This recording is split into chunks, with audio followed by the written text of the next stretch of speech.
Hinahamak mismo ni Sara Duterte yung kanyang tatay. Bakit niya, Mr. Maravillas? Ito yung balita ngayon.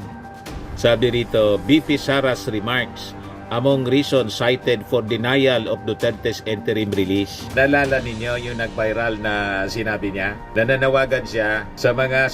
O di ba? Parang yung sinasabi niya, mga kababayan, na mahina na daw at si Digong naimatay 3 times niya. Pagkatapos, hinontra ng kanyang nanay, okay niya. Vice Presidente for 2026 by 156 million. Siya man lang po may kagagawa. Inisnap niya yung Congress. O di inislas yung budget. O di ba? Napaka-arugante kasi. Napakayabang. Yan o, sabi rito, para madisiplina, House slashes OBP 2026 budget by 156. Nagbabagang mga balita at pagtalakay sa mga isyu ng lipunan. Bulsa! Opinyon, banat at paglalantad sa katotohanan. Bulsa! What you see is what you get. You decide. Hello po mga kababayan, si Dante Maravillas, Bicolano vlogger, broadcast journalist from Albay. Tama yung mga analysis natin po. Pinahamak mismo ni Sara Duterte yung kanyang tatay. Bakit niya, Mr. Maravillas? Ito yung balita ngayon. Sabi rito, BP Sara's remarks among reasons cited for denial of Duterte's interim release. Nalala ninyo yung nag-viral na sinabi niya? Nananawagan siya sa mga supporters. 16 million na niyang bumoto. Lusobi na natin yung ICC. I-jailbreak niya natin si Digong. Kaya hirap na hirap mga kababayan. Si Attorney Nicholas Kaufman na dipinsahan si Digong kasi mismong yung anak niya mismo ang nagpapahamak sa kakadaldal. Ipalit ninyo na lang si Atty. Harry Roque. May na si Kaufman. Baga niya, Mr. Maravillas, lalong napadali yung sentensya. Sige, ang siksik. Mga kababayan, ang kanyang sarili. Itong si Atty. Harry Roque, pinapauwi na dito sa Pilipinas kasi wala mang pakinabang. Ayaw pong umuwi ni Atty. Harry Roque. Ngayon, hindi effective yung defense. Denied yung interim release, petition for interim release. Panahon na nasibakin ninyo si Kaufman. Ipalit ninyo si Atty. Harry Roque. Ang hirap ipagtanggol. Mga kababayan, si Digong at si Sara. Yan o. In its ruling dated October 10, sabi dito sa report ng One News, the ICC noted Sara Duterte's July statement suggesting she would break her father out of ICC detention in her attempts to discredit the court's proceedings by alleging collusion and fake witnesses. The tribunal also pointed to her August comments implying that Duterte intended to return to Davao City if freed, contrary to his defense assurance that he would stay in the host country. Di ba, mga kababayan? Kaya maganda yung sige pa-interview ni Sara. Kung hindi magpa-interview, siya mismo yung nagdadaldal, nagbibidyo-video. Siguradong napanood, mga kababayan, ito ng mga ICC judges. Lalabas na yan si PRD. Ano na yan natin, jailbreak na yan natin lahat. Yung ilan bumoto kay PRD, 16 million. Yung 16 million na yan, muna tayo doon sa ICC detention center. Ipa-check up kasi ninyo itong si Sara. Pag hindi ninyo pina-check up yan at saka ipinagbawal, dapat si Sara bawal na magsalita. Pag nating turuan, mas maganda dumaldal lang ng dumaldal si Sara. Ipinahamak niya mismo yung kanyang tatay, mga kababayan, sa kakadaldal. Yan o. Tapos sinabi pa niya na imbes doon sa dahig lang mag-stay, ang gusto ni Sara, ibalik sa Pilipinas, sa Davao City, if freed. Contrary to his defense assurance that he would stay in the host country. Ang nangyayari, iba yung nakasulat sa defense, sa manifestation doon sa defense, o ng defense, sa kanyang petisyon. Iba yung nakasulat kaysa sa sinasabi ni Sara sa mga interview. O di ba? Parang yung sinasabi niya, mga kababayan, na mahina na daw at si Digong naimatay 3 times anya. Pagkatapos, hinontra ng kanyang nanay. Okay anya. Jolly anya si Rodrigo. Ano pong observation nyo sa kalagayan ngayon ni Tatay Dico? He's okay. He's happy also seeing us. And jolly. Yeah. He was jolly today. The visit. Sila mismo nagpapahamak sa kanilang defense. Poros kasi sinungalingan yung mga pinagsasabi ninyo. Siyempre, mabubuko. Pag hindi ka nagsasabi ng totoo, mabubuko. Ayan tuloy, denied. Yan na. The ICC said Duterte's political influence, extensive network in the Philippines, and continued support, including that of his daughter, increased the likelihood that he could abscond o tumakas. Mga kababayan, ang ibig sabihin na abscond. O di ba? Yun naman talaga po. At pagkabalik sa Pilipinas, mahirapan na po na maiharap sa trial itong si Digong. Kasi sabi nga po natin, unang-una, ang paniwala nila, lagi nilang sinasabi na si Digong kinidnap at ang ICC walang jurisdiction. Di siyempre, ang ibig sabihin ng interim release noon, sa interpretation ng ICC judges, alibay lang yon. Gusto siyang ma-interim release, pero ang intention po, tumakas. Di ba? Napakalinaw yun ang intention, mga kababayan. Pag pinagbigyan nga niya yung interim release, tatakas na tayo. At pag nakabalik tayo sa Davao, do or die na niya ito. Pumasok niya sila dito. Teritoryo natin. O, di ba? Denied. So, lahat ng ito, mga kababayan, ang may kagagawan, sila man lang po, lalo na si Sara Duterte, kasi walang tigil sa pagdaldal.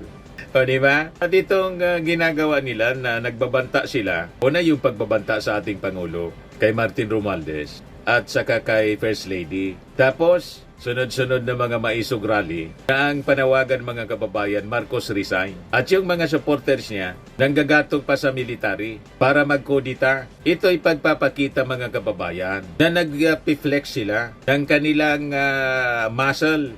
Gusto ngang agawin yung presidency ng ating Pangulo, ini-intimidate, tinatakot yung ating Pangulo. How much more, mga kababayan, pag pinagbigyan yung interim release? Kaya dininay po, kasi siguradong minomonitor po kung ano mga activities nila rito. Grabe niya pala. May mga retired generals niya na walang tigil sa kanilang panggagatong para sa people power.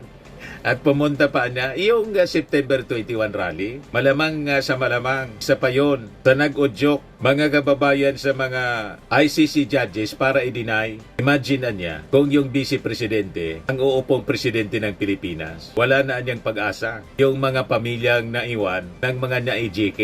Di po ba? Ituloy lang ninyo yung mga plano ninyong people power. Ang tama niyan na mga rallies ninyong people power at pag-udyok sa military, ang tama lahat kay Digong. Ang hampas ninyo kay PBBM, ang latay kay Digong. O di ba? Ang hampas, sabi sa matandang kasabihan, hampas sa kalabaw, sa kabayo ang latay. In effect, ganun po. Inampas yung kalabaw. Ang may latay, mga kababayan, yung kabayo. Di ba? Gusto ninyong dikdikin yung ating Pangulo, nakabantay yung ICC kung anong ginagawa ninyo. Yan nga niyang pambubuli ninyo sa sitting president. Kung yung sitting president niya pinagbantaan at gustong patalsigin, walang tigilan niya sila sa mga propaganda at pagbabanta ng kodita. How much more niya kung makalabas ito? Kawawaan niya yung mga victims, the families nitong mga na-EJK. So denied yung petisyon ni Kaufman. At yung sinight pa na rason ng denial, yung mga pinagsasabi ni Sara. O di ba? Sabi nga natin, malamang sa malamang, pati yung resolusyon ng Senado nakatulong para i-deny yung petisyon. Petition for interim release. O di ba? Ayan kasi ang yayabang ninyo. Pero yung Pangulo na lagi ninyong pinagbumura, tingnan naman ninyo, Marcos on Davao Oriental earthquake, where we are ensuring everyone is safe. Saklolo agad, mga kababayan, yung ating Pangulo. Sabi ni President Bongbong, we are now assessing the situation on the ground and ensuring that everyone is safe. We are working round the clock to ensure that help reaches everyone who needs it. Let us continue to look out for one another and pray for the safety of all our countrymen. Ganon. Walang pinipiling lugar ang ating Pangulo kasi Pangulo siya ng buong Pilipinas. Ngayon, nag-react na rin si Kaufman sa pag-deny ng ICC sa interim release petition niya. Sabi niya, the defense considers that the decision to dismiss unprecedented state guarantees for a debilitated and cognitively impaired 80-year-old kept from the public eye for more than 6 months to be erroneous. An appeal was filed a week ago. Erroneous daw. Malamang denied uli yung appeal po ninyo. Palitan na ninyo si Kaufman. Mahina pala itong si Kaufman. Ipalit ninyo si Harry Roque kasi magaling si Harry.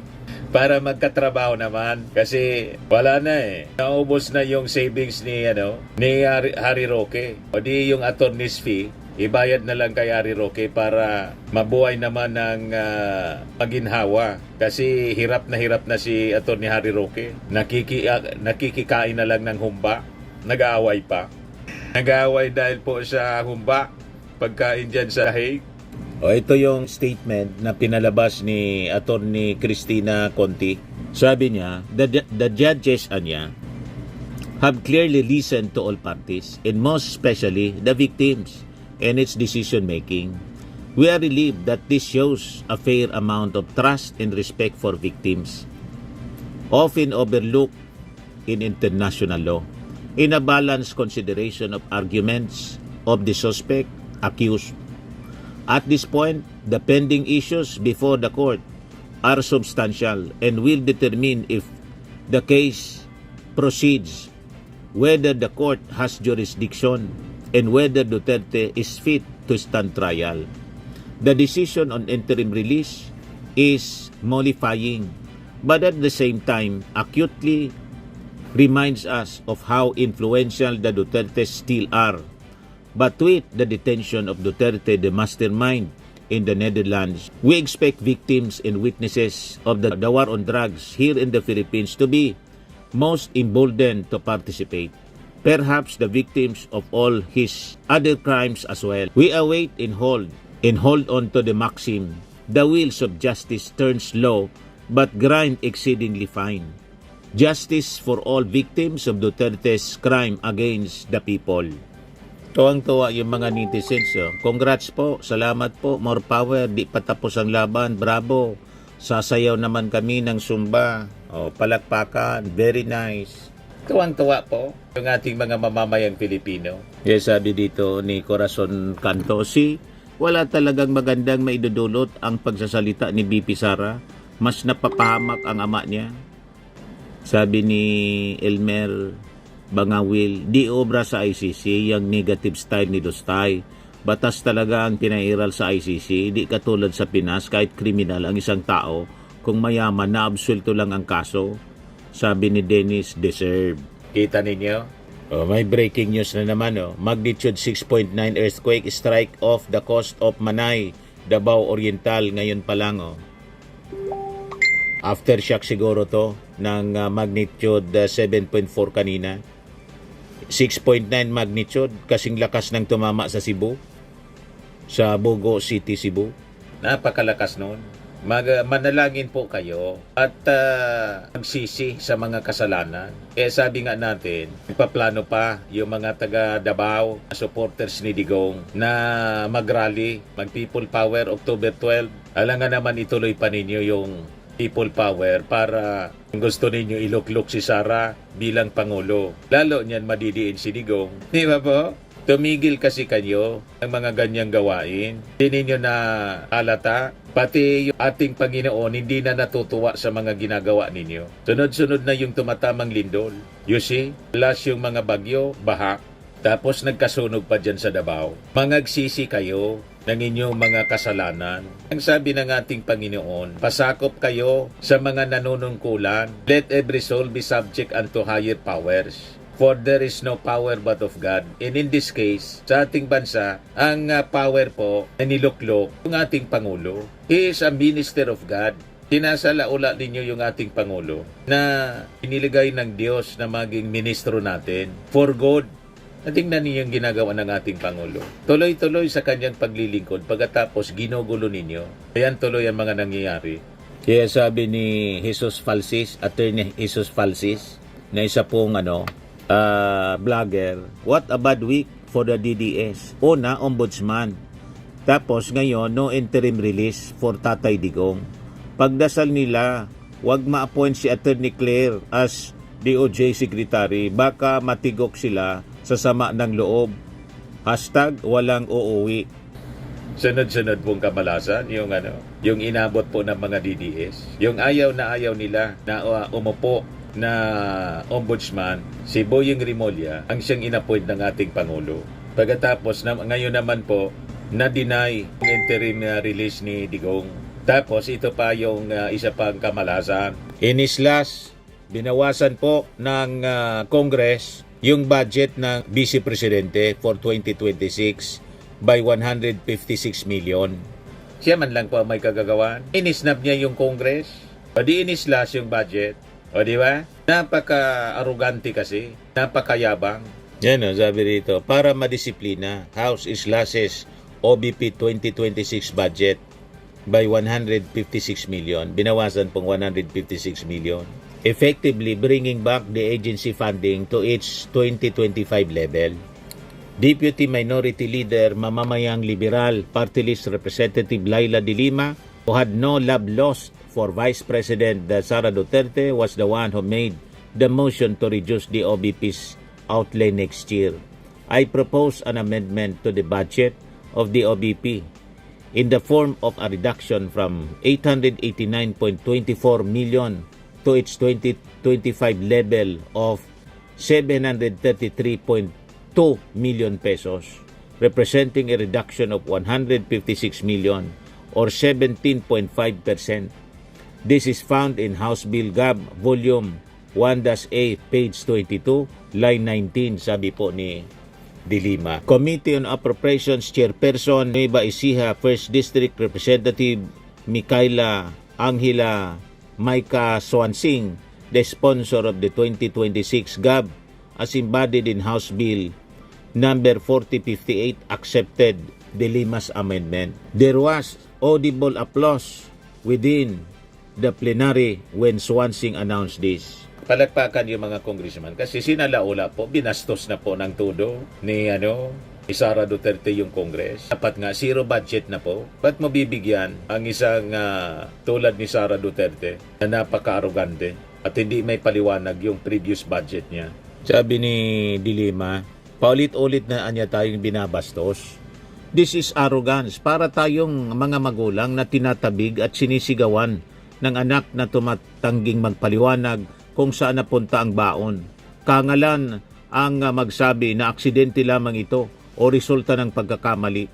Malinaw na pangmamaliit ito sa Kongreso at sa taong bayan. Sa madiling salita, paulit-ulit na po tayong binabastos ng Vice Presidente. Kailangan na niya idisiplina natin itong brat. Public money is not a toy. Hindi ito pabuya na pinamimigay sa mga imbentong tao na may imbentong pangalan, sa mga imbentong project. It is a trust, and until the Vice President learns respect, this House must act as the parent that disciplines a brat, sabi po ni de Lima. Swansing gave two conditions for the budget reduction. First, we want to protect the interest of the personnel within the OBP. So, given that the current proposal of the OBP reflects the salary increases of the said personnel in compliance with the salary standardization law, we will ensure that the personnel services will reflect that for the benefit of the employees of the OBP, sabi po niya. And second, we will also ensure that the final budget of the OBP will be sufficient for the office to be able to perform its mandate. Yan po ang tiniguro din kasi damay yung mga empleyado sa kabuktutan mga kababayan ni Sara Duterte. Hindi man dapat idamay yung mga empleyado ng OBP. So I think fair naman po yung naging desisyon ng Congress kasi paulit-ulit po silang binabastos ni Sara Duterte. Firmax Firming and Lifting Cream, pinapahid po sa mga pulses in affected area. Mainam po sa paninigas ng mga kaso-kasuan. Ito naman po, Automax Radiant Serum. Sa mukha naman yung application, anti-aging po siya. You will look 10 years younger than your age. Sa mga cancer patients naman po, baka lang gusto ninyo itong itry. Neng siya red mixed fruit drink. Hindi mo po siya gamot, food supplement siya. Kaya lang, gawa siya mga kababayan sa goji berry. Yung goji berry, may anti-cancer properties. O ngayon, yung mga inquiries ninyo, dumiritso na lang kayo sa aming messenger sa Facebook para masagot namin agad. Ayos pa? Ayos na ayos niya, Mr. Maravilla. Nagana po ng malinis and spacious fitness gym. Pumunta lang po kayo sa aming Colossal Fitness Gym. May Grab ka rental din po kami. But anyway, ito po pala yung aming bagong product na binibenta online. I am worldwide amazing pure organic barley powdered drink mix from Australia. Negosyo to ng aking anak na architect entrepreneur Riz Maravillas. Ayan po. Kontakin na lang po ninyo siya, Riz Maravillas on Facebook. Ang mga health benefits niya, boost immunity, improves digestion, enhance energy levels, packed with antioxidants, prevent cancer. Ito naman po yung bago naming product na binibenta online. Eye Glow Serum, whitening po siya. Tingnan ninyo yung epekto sa aking anak na architect before and now. Yung mga inquiries po ninyo, dumiretso na lang kayo sa kanyang Facebook account, Riz Maravillas.